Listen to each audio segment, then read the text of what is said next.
Only they can have the weapons. Yeah.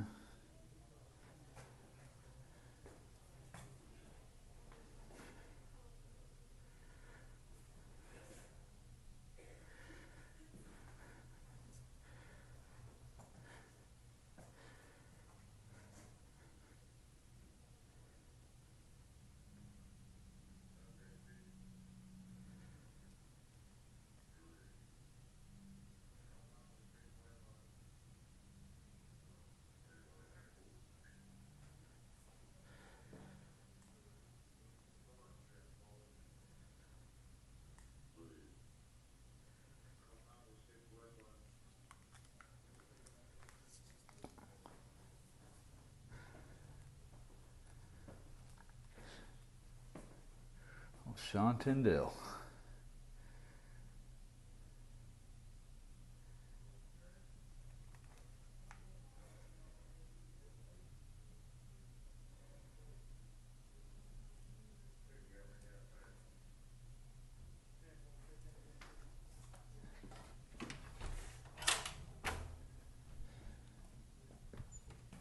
Hello.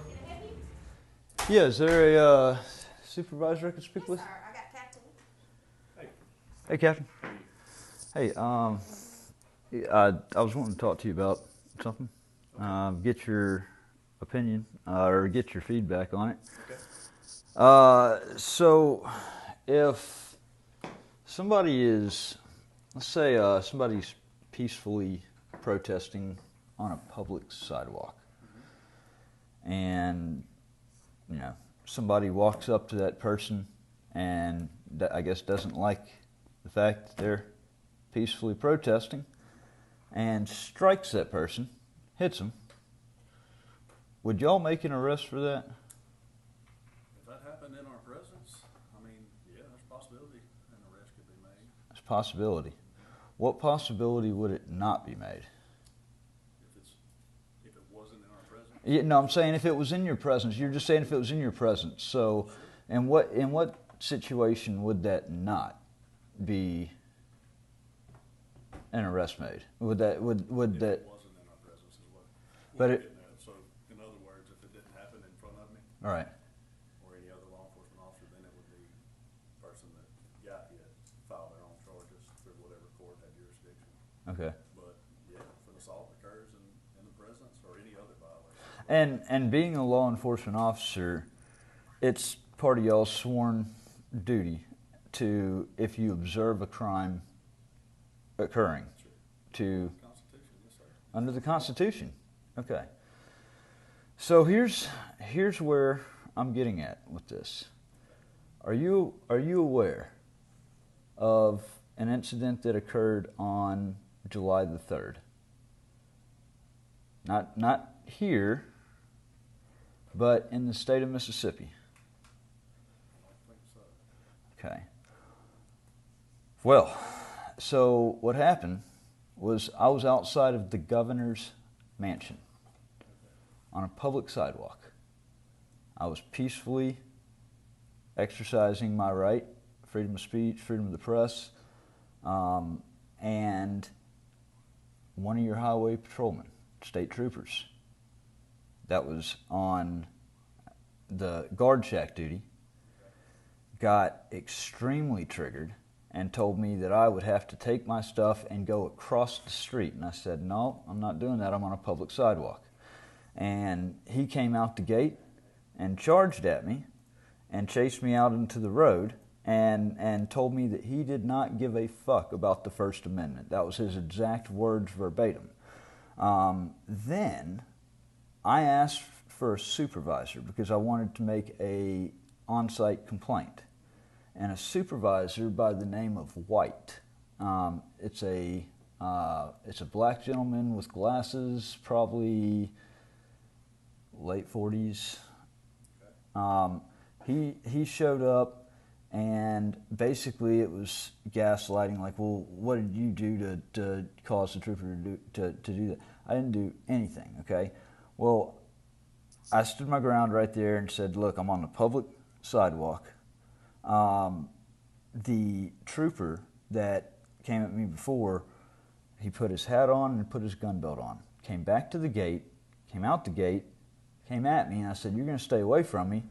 He charged at me, and he punched me. Right in the presence of his supervisor and 2 other state troopers. They had to pull him off. They said, "De-escalate." I started, I was very emphatic about, I want charges on him now, because that is a loose cannon. That is a dangerous, dangerous individual that, can literally get triggered like that. It's not even like he did that to try to arrest me. It wasn't even, and that's what's so crazy about the situation. It wasn't like he was trying to, make a bad arrest, because that would have been bad in itself. But it was just straight up violence. He punched at me. I should have let him just full on clock me, is what I should have done. But naturally, I put my arm up, I block it right at the last second, and he hit the gimbal that I had, and then knocked the phone out of the gimbal. The gimbal's broken. This phone keeps overheating, and have to turn it off. So that's affected my, that's definitely affected my work right there. But in all of that, when I started demanding that charges be filed, they didn't do it. The trooper charged at me a 3rd time because I was demanding that charges get filed. They hauled him off, refused to give me his name and badge number. Now here I am, the victim of a crime, and it's rules for thee but not for me. And that's why I was saying, this is a dangerous precedent that, if I would have walked up and hit anybody in the presence of them, I would have been arrested. There's not a doubt in my mind. If I would have walked up to him, and if I would have hit him the way that he did like me, I would probably either be shot, tased. I would definitely be charged with assault on a law enforcement officer, which would be a felony. Okay, but then when I demand justice because I was assaulted, okay, he gets the free pass, and I don't even get his identification. And the governor has stayed completely silent about this whole ordeal. And I have huge problems with that because the video is going viral. It's going, big channels have picked it up. It's actually going around the world. There are people in other countries that are commenting that are absolutely shocked and sickened by the actions of that state trooper. And there's zero accountability. The governor has a duty to, all these people, not just in the state, but around the country and around the world. Do you know what they think about Mississippi right now? They think that Mississippi uses violence against people that are lawfully exercising their rights. And I need that condemned at the highest levels, because Mississippi's already had a track history of making themselves look bad.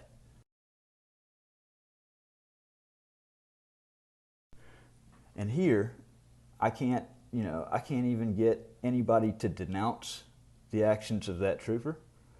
I want to know the trooper's name, because I have the right as the victim of a crime to make an official complaint, to escalate the matter up where it needs to go, but it's obstruction of justice at this point when I can't get his name.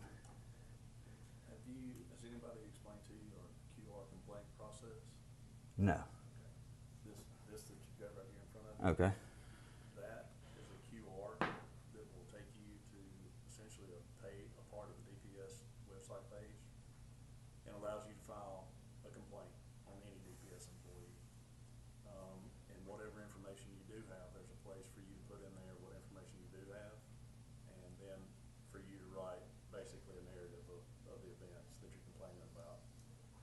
once you do that, that sends it directly to our internal affairs.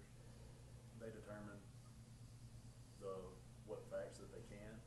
If it's something that they feel like can be handled by a troop, like a troop commander and his command center. No, it needs to be handled a lot higher up, and especially at this point. And, you know, like you said at the beginning, it's in the Constitution that if a law enforcement officer witnesses a crime being committed, and that's why I said, is there any situation at all where if somebody strikes another person, Most often, I would say it would come an arrest, but I try to stay away from saying always or never, because it can always be an exception. so there's even one scenario where somebody can walk up and punch somebody. I mean, I'm not saying that anything was justified, but it's hard to say that always X, Y, or Z will happen, or never that will happen. Typically, you can talk about probabilities, but most likely something will occur. I mean, can you even think of Make their own discretion. but can you even think of one hypothetical if the person's not threatened anything? I can't off the top of my head, but I don't want to box myself in and say they're not. But I don't think that there's a right to make an arrest, but there's never a right to go up and to strike somebody, especially being law enforcement. Yeah, I mean, you would, if there was, some articulable facts of how you felt threatened in some way, that's a duty that you would have to do, to articulate those facts, to explain your actions, but. I mean, what if But I don't want to speculate on something that I really don't know, other than what you just told me, that's all I know about it. what if I would have defended myself? I don't know. Speculating that could have gone a million different directions. I mean, what if I would have pulled out the pepper spray, and what if I would have defended myself and sprayed him down? Because, I mean, honestly, I had, really, he probably needed bear spray to stop, because I mean, he was about the size of a bear. I don't know if y'all do like a drug testing up here, but like I mean, there have been many people that have thought that he was on a roid rage, and if you look at the video and the way that he's acting, it sure seems like it's a roid rage that he comes out in. I don't know who we're talking about. Plus, I mean, I do know a lot of troopers around the state. That's 3 hours away from where I live and work. Right. I don't know every trooper by any means. There's too many of us. So, all right. Well, I'm trying to, and I understand that this is a whole different troop up here, but I need to get to the bottom of who this guy was, and he needs to be dealt with properly, because, I mean, if he did that to me and I wasn't doing anything to provoke, I'm sure he goes home and he beats his wife. I'm sure somebody probably needs to check on her. I'm sure that, I mean, what if somebody does the smallest thing on a traffic stop, or what if somebody, I mean, God forbid, I mean, what if somebody said something racist in his presence? Because if he would do that to me for standing on a public sidewalk, I can't imagine, and we're in Mississippi, okay? I can't imagine if somebody had said something slightly inflammatory that he took as racist. So I think that it's something that certainly they should have never witnessed it and allowed it to happen and be part of the cover-up. But hey, this is Highway State Troopers. This is the highest law enforcement, basically position for the state. And the Highway Patrol, the Mississippi State Troopers, need to, actually, I mean, they need to look into who this guy is. They know who the guy is. They don't need to just look into it. They know. What I was getting at with the QR, though, so once the complaint comes into IA, they'll look at the facts that you do have. You know a date and a time and a location, and so they will send that complaint if it's something they feel like can be handled in the district. send it to that troop commander.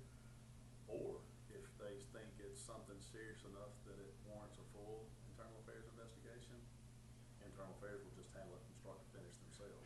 Right, but see, we all know the problem with internal affairs. It happens all the time. We investigate ourselves and found no evidence of wrongdoing. How can I expect internal affairs to do a proper job if the governor won't even denounce it? So I know how that's going to go. If the governor won't even say anything.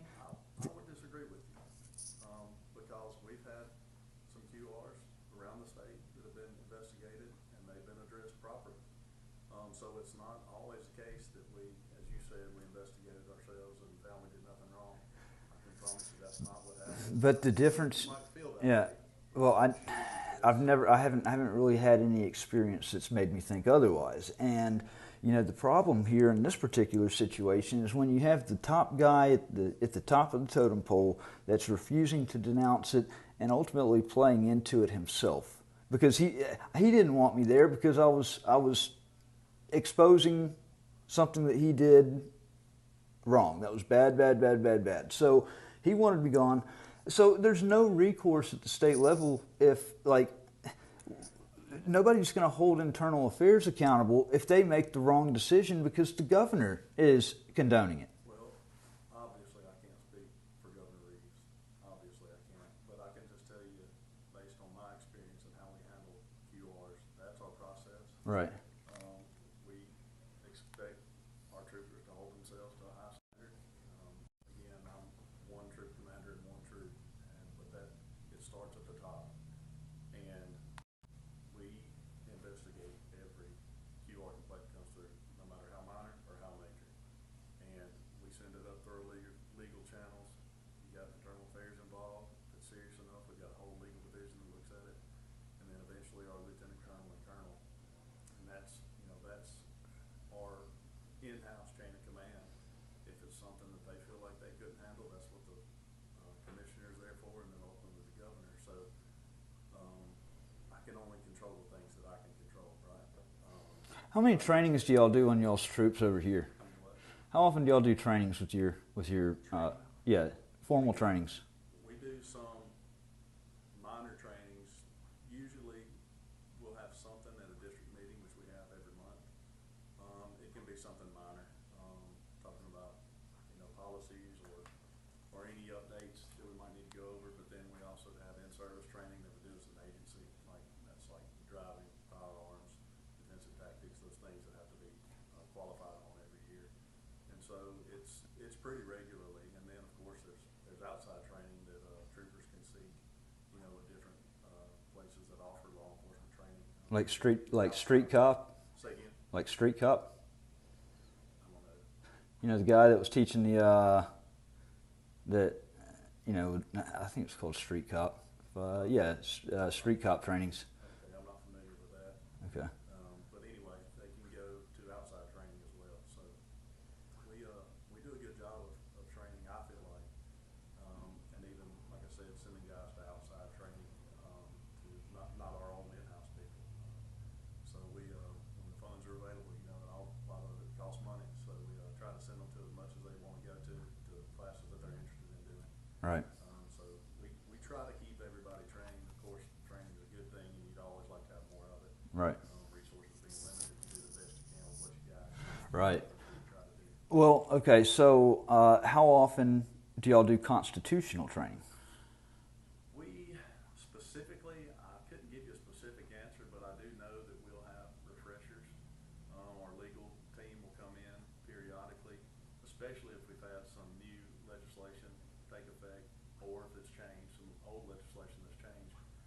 They'll update us to try to keep us abreast of any changes that we need to know about that's pertinent to us. That regularly, I don't know how often I could say, but at our in-service every year, legal team will touch on some portion of a legal update, because there's always a change to a law or a new law taking effect, or an old law going off the books even. For instance, back when we got rid of the inspection stickers, that was an old law that went off the books. So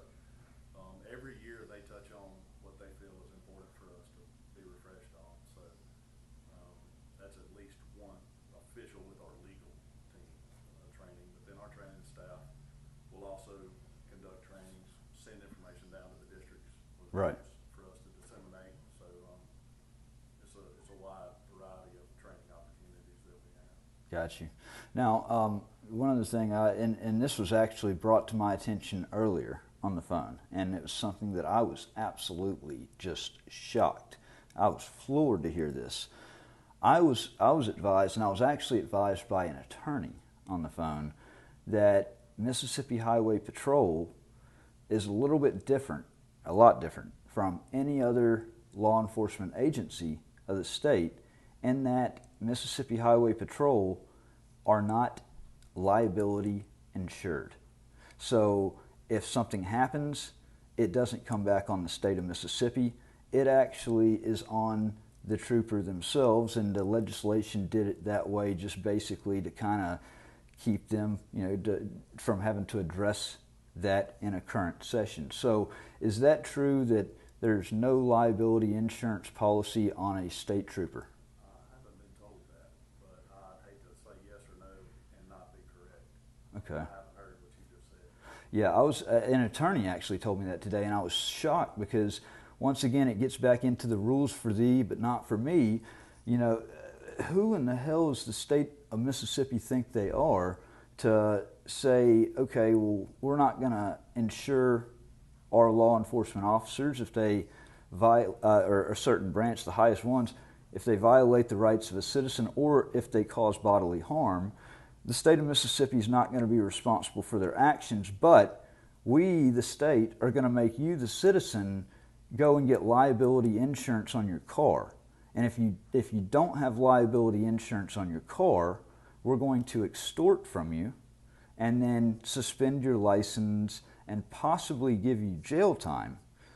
But the state doesn't have to do liability insurance on their state troopers. I mean, if I find out that's the case, like the attorney actually said, I'm going it's going to be a whole nother level of loudness about that, because that's, in no way is that okay.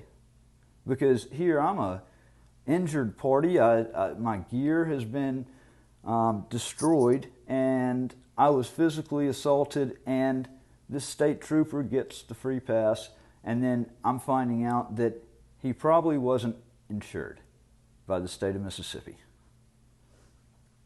I don't know what to say, sir. I don't have the facts. I don't know if that's accurate or not. Okay. Well, I just wanted to come in and I mean, I appreciate you answering the questions that you did for me. The biggest problem that I have with law enforcement is, and it's across the board, is the fact that it doesn't matter what branch, feds do it too, okay? They do not have the ability, it seems, to be able to differentiate right from wrong when it comes to one of their fellow officers. Prime point, if they do something that's blatantly out in the open wrong, instead of just saying that was wrong, which would be, I mean, it's so hard for them to come out and say that because they feel like they're turning on somebody. But at the end of the day, to basically, and even like right here, whenever I talked to you at the beginning about what situation would it be allowable for somebody to assault another person, for peaceful protest on public property, and you said, well, you came around to, well, there is none. There is no situation, and that's correct. There is none. It's, if the officer wants to make a arrest for something like that, that's a false arrest, but that's totally different than just walking up to somebody and putting hands on them and assaulting them. There is absolutely no excuse for it. But once I got around to telling you that it was a state trooper, your answer kind of changed on, well, there might be a situation, but I don't know what that situation is. That's kind of what I'm talking about. Like once it becomes known that it's a law enforcement officer. The response to that was he's going to have to articulate his actions. So that's where there could be a reason that he did it. But But silence right now, where they're not giving me his name and badge number, and they're staying silent, and I'm demanding answers now. The governor's office, they've gotten plenty of calls. The Mississippi Department of Public Safety, MBI, Mississippi Highway Patrol. I mean, there's the Attorney General's office, the Department of Justice. It's like, I mean, I've covered all bases. You haven't done a QR then? No, I mean, nobody said, they didn't tell me when it happened. They didn't say, oh, well, Mr. Reardon, we're just we're not going to give you his name and badge number, but if you come up to one of our offices, we've got a QR code hanging on the window. You can go up there and scan that, and that way you can start your complaint against John Doe that we're not going to tell you his name and badge number. Well, I'm sorry you didn't know that, but that's the process that we use, and that's why we have that posted right up there in the front window. Yeah, and that's good for anything that might happen outside of the presence of other law enforcement officers. But in this case, when an assault happened in the presence of 3 other state troopers, a supervisor included, that QR code is not needed. The department should immediately investigate itself. But you're saying that you're wanting to get a resolution to it. Obviously I can't speak for what happened there. I wasn't there. I know. So, but I'm trying to help you. You're wanting to get an answer and you're wanting to be heard. That's the best way I know to tell you to be heard, is to use the QR system that will send it to IA, that will initiate an investigation. And what if they don't get back in touch with me? What if they don't, like, what if I do that and I don't get a response? The first thing I have to do, when I receive a QR complaint on one of my troopers that works in this district, the very first thing I have to do before I even look into it at all is send an acknowledgement letter to the person that complained. So if it were you, for instance, the first correspondence you would get from us is an official letter on letterhead saying, basically telling you, we have received your complaint and a thorough investigation will be conducted. So you will be responded to. That's the first thing that we have to do. Okay. Then the investigation carries on, and then at the end we send a resolution letter telling what our findings were. So it's a very transparent process. It's been in place for about a year now, and I can tell you that we answer a lot of complaints. I mean, that's what it's there for, is for people to be able to let us know if somebody has done something that they don't like, anything that they want to do. I mean, I'm sure y'all do get a lot of complaints, because I've personally witnessed 3 just shocking acts by people that are with the Mississippi Highway Patrol or MBI. And I know that if I've had 3 things happen like that, I mean, there's a lot of issues that are going on that need to be addressed. And you know, I just wanted to come in here and get the answers to these questions, and I wanted to basically be the liaison to the public to say that we, the people, yeah, I just wanted to, yes, sir, I wanted to convey the message that we, the people, will not tolerate any of that nonsense going on with any law enforcement officer, any state trooper, and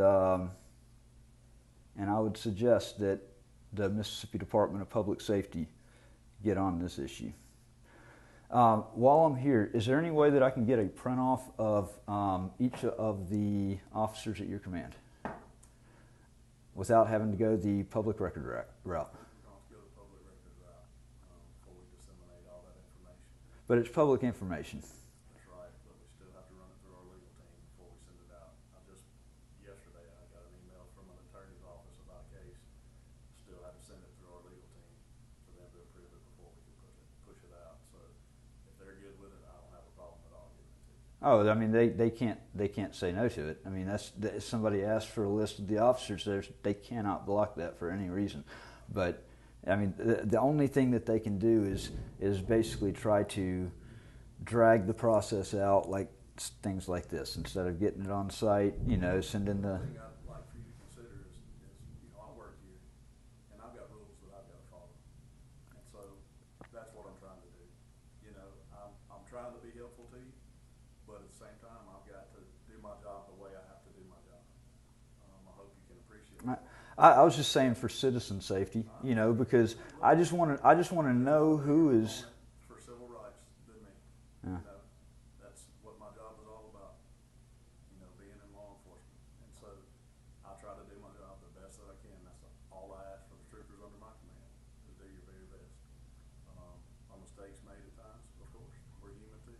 Mistakes can be made by anybody. But as long as we're acting in good faith and trying to do our best, I think it's all gonna work out, and that's the only really directive I've ever given my troopers under my command. So how well are your troopers trained? If I go out there on that sidewalk right now, hold up a sign that says "fuck the police," are they going to approach me and have a problem with it? You're wanting me to speculate on what somebody might do, but nobody would say anything that I can imagine, because we understand what a First Amendment right is. And again, obviously I swore an oath to support the Constitution and uphold it of the United States and the state of Mississippi. So if that's what you choose to do, you know, even if I disagree with it, that's your right. All right. Can I get a, do you have a scan of that, a copy of that QR code that I can take with me? I mean, I know I've got it on video right there, but do y'all have anything, maybe having them printed on a card, something that you can... We don't, that's all we got, but it's even on the DPS, but you don't even have to have the QR. On the DPS website, the main website, over on the side, it's got a section if you want to file a complaint, and that's on any DPS employee. You can go straight to the website, and matter of fact, I think all that is just link you to the website, as a matter of fact. So that's how you can get to it. Okay. All right. Good to go. All right. You got a card? I do. Cool. Yeah. If you want to see, just to show what not to do, We the People News is it's got everything that, you know, website. I got the website wtpnews.org and We the People News, and it's got plenty of you know, it's got everything with what happened on the 3rd on there. Okay. And so that needs to. I'm tired of the silence and people not wanting to address things and thinking that they're going to go away. They're going to just blow up into a lot bigger of an issue if they're not addressed properly, and this needs to be addressed, you know, the correct way right now and condemned. So, all right. I appreciate it, Captain.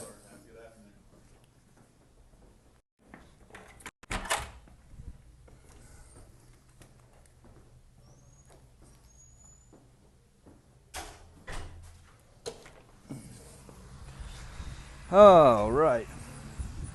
So I had to get the answers to some questions that I already knew the answers to going in.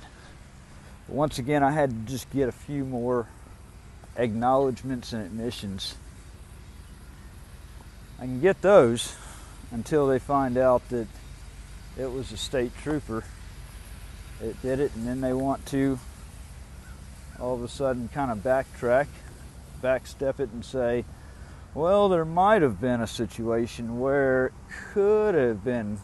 No, there's never a situation where violence is ever condoned, from law enforcement to a journalist, to a citizen, to anybody that's peacefully exercising their constitutional rights. Never.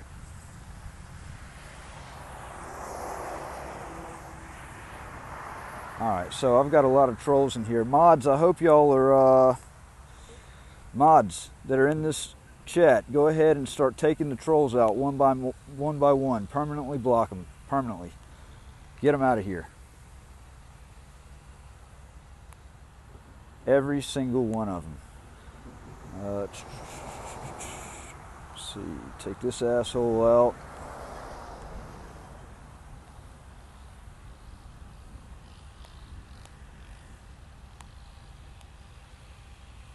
this asshole out. Get him out, mods. Get him out.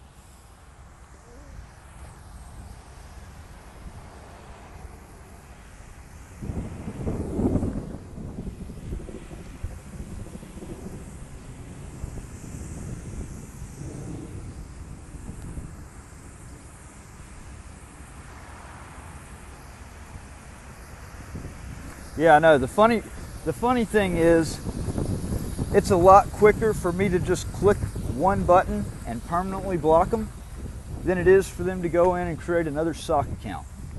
So they can just sit there and create new sock accounts all day to keep flooding my stream, talk shit, and then I'm just going to hit one button and I'm going to block them.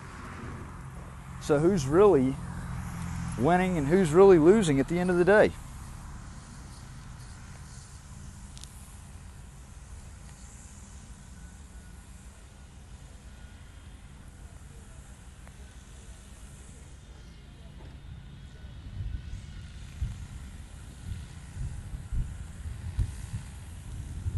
Get them out of there.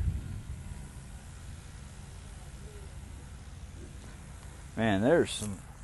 This country has gone to hell in a fucking handbag. Just the way that people can actually be so hateful and actually condone that type of stuff. We're headed straight for a civil war, folks. This shit better get corrected quick. And if it doesn't, I'll be looking forward to it.